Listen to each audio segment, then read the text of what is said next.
నమస్తే, నేను మీ Madhu. Liquor scam కేసులో మిథున్ రెడ్డి పేరు ఎక్కువగా వినిపిస్తున్న విషయం అందరికీ తెలిసిందే. అయితే ఇప్పుడు ఈడీ నోటీసులు కూడా ఇచ్చారు మిథున్ రెడ్డికి. అయితే ఇప్పుడు మిథున్ రెడ్డిని సిట్ విచారించిన తర్వాత ఎవరి పేరు బయటపడనుంది, ఆ బిగ్ బాస్ పేరును మిథున్ రెడ్డి బయట పెట్టే ఛాన్స్ ఉందా అనే విషయం గురించి రోజు మనం తెలుసుకుందాం. ప్రస్తుతం మనతో పాటు ఉన్నారు సీనియర్ జర్నలిస్ట్ సిఎస్ రావు గారు. వారిని అడిగి మరిన్ని విషయాలను తెలుసుకుందాం. నమస్కారం సార్. సార్, సిట్ విచారణ అయితే త్వరలోనే జరగనుంది. మిథున్ రెడ్డికి నోటీసులు కూడా వచ్చాయి ఈడీ నుంచి.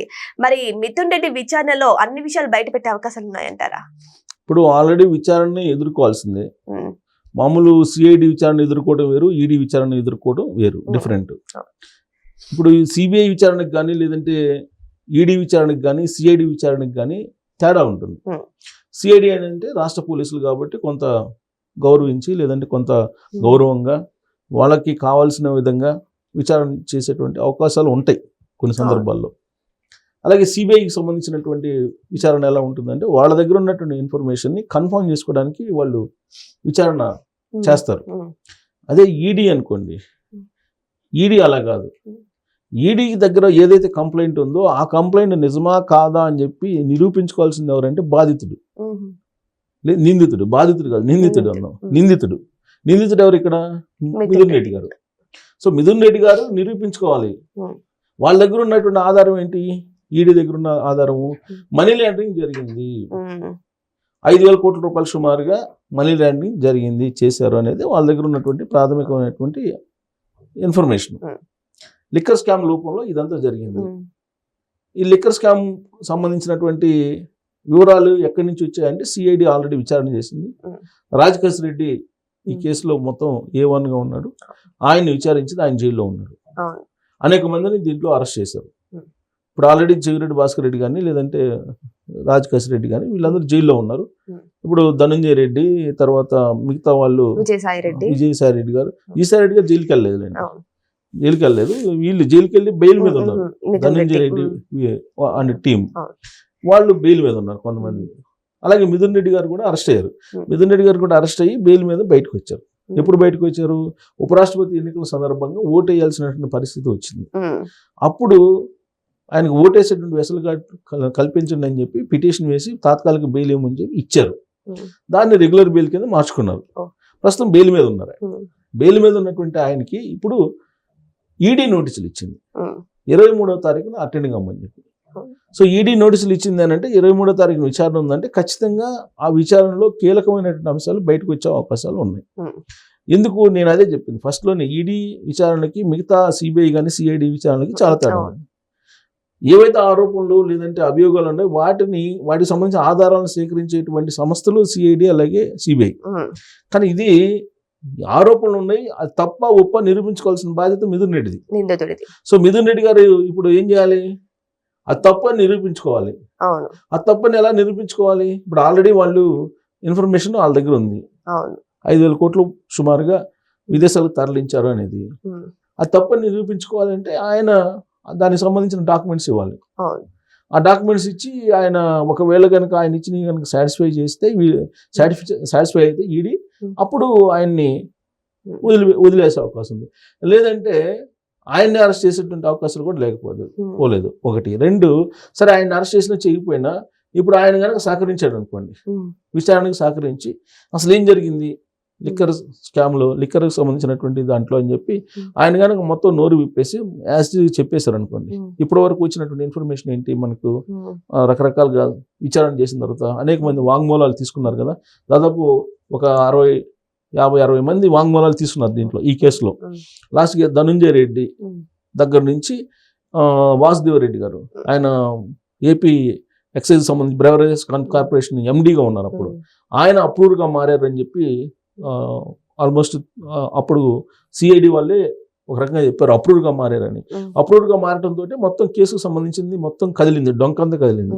యాక్చువల్గా కూటమి ప్రభుత్వం ఏర్పడిన తర్వాత ఫస్ట్ ఈ కేసులో విచారించింది, తనిఖీలు చేసింది వాళ్ళ ఇళ్లలో వాసుదేవ్ రెడ్డి ఇంట్లో.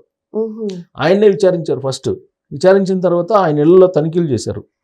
ఫస్ట్ ఆయన దగ్గర నుంచే స్టార్ట్ చేశారు. వాసుదేవ్ రెడ్డి తీగ అనమాట సార్.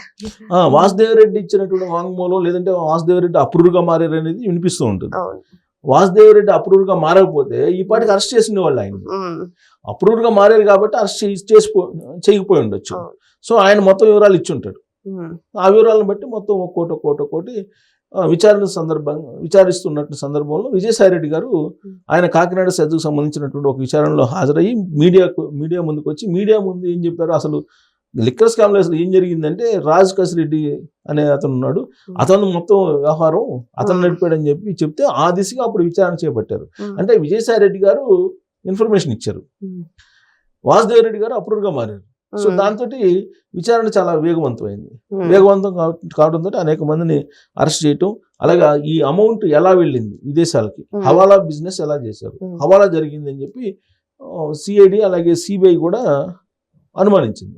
సో ఈ హవాలా జరిగిందని సిఐడి దగ్గర ఉంది కాబట్టి సిఐడి ఇన్ఫర్మేషన్ అంతా కూడా ఈడీ దగ్గర ఉంది. సో ఈడీ ఇప్పుడు దాన్ని బేస్ చేసుకుని విచారణ చేస్తుంది. ఇంకోటి ఏంటంటే ఆల్రెడీ పద్మావతి జ్యువెలరీ అని ఇంకొక కంపెనీ కూడా ఉంది. ఈ రెండు కంపెనీల నుంచి వీళ్ళు పెద్ద ఎత్తున ఈ అమౌంట్ తోటి గోల్డ్ కొన్నారు. పద్మావతి జ్యువెలర్స్ ఎవరు సార్? అది ఇక్కడ హైదరాబాద్ బేస్డ్ వైఎస్ఆర్ కాంగ్రెస్ పార్టీ వాళ్ళకి దగ్గరగా ఉండేటువంటి వాళ్ళు. సో అక్కడి నుంచి పెద్ద ఎత్తున గోల్డ్ కొన్నారు అనేది ఇంకొక షాప్ కూడా ఏదో ఉంది, పేరు ఐ థింక్ నాకు కరెక్ట్ గా గుర్తు రావట్లేదు రెండో పేరు.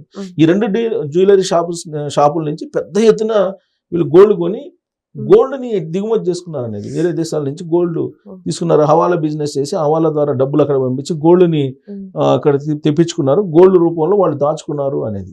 ఎందుకంటే ఆ పని ఎందుకు చేశారంటే 500 రూపాయల నోట్లు రద్దు చేస్తారు అనేది అప్పుడప్పుడు తరచూ వినిపిస్తుంది. ఆర్బీఐ కూడా 500 రూపాయల నోట్ల ప్రింట్ని ఆపేసింది.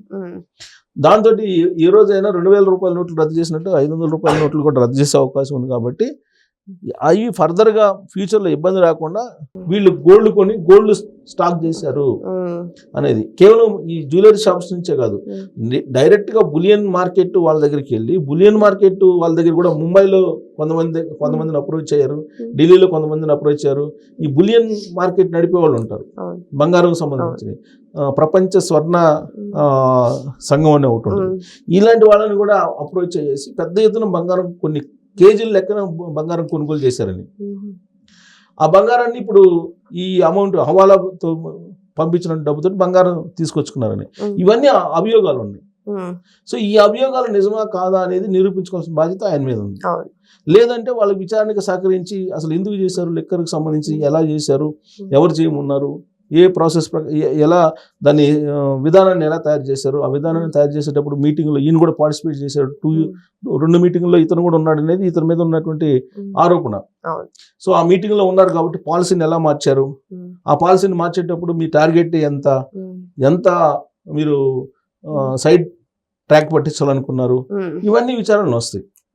ఈ విచారణలో అసలు ఈ పాలసీలు మార్చాలంటే ఎవరు మార్చాలి, ఆ రోజు ఉన్నటువంటి ప్రభుత్వం మార్చాలి. ఆ రోజు ఉన్నటువంటి ప్రభుత్వానికి అత్యంత సన్నిహితుడు ఎవరు అంటే మిథున్ రెడ్డి గారు. సో కాబట్టి ఎవరు మార్చమన్నారు, ఒకవేళ ఆ రోజు ఉన్నటువంటి పెద్ద ఏమైనా మార్చమన్నారా, అది కనుక ఒకవేళ అవును పెద్ద మార్చమన్నాడు అందుకే మేము మార్చాము మాదేం లేదని చెప్పారు అనుకోండి. ఇప్పుడు మనకి పరకామణి కేసులో కానీ లేదంటే అక్కడ రవికుమార్కి సంబంధించి పరకామణి కేసు, తర్వాత కల్తీ నెయ్యి విషయంలో మాదేం లేదు పయ్యోళ్ళు చెప్తే మేము చేసామని చెప్పిన దాఖలాలు ఉన్నాయి కదా, అదే తరహాలో మిథున్ రెడ్డి గారు కూడా చెప్పారు అనుకోండి, అప్పుడు తాడేపల్లి డోర్ కొట్టే అవకాశం ఉంది ఈడీ. సో 23వ తారీఖున విచారణ నామినల్గా చేస్తారా, నామమాత్రంగా చేస్తారా, ముఖస్థుతిగా చేస్తారా, లేదంటే నిజంగానే ఈడీ తన పవర్ను చూపించి ఇప్పుడు ఏ విధంగా అయితే పశ్చిమ బెంగాల్లో మమతా బెనర్జీ గారి దగ్గరికి వెళ్ళి హడావుడి చేశారు కదా, ఆ తరహాలో చేసి విచారిస్తారా, లేదంటే అక్కడ చేసినట్టు ఇక్కడ కూడా చేసి వెళ్ళిపోతారా అనేది 23వ తారీఖు తేలబోతుంది. 23వ తారీఖు ఈడీ విచారణ బట్టి బిగ్ బాస్ ని టచ్ చేసే అవకాశం ఉందా లేదా అనేది ఒక స్పష్టత వస్తుంది.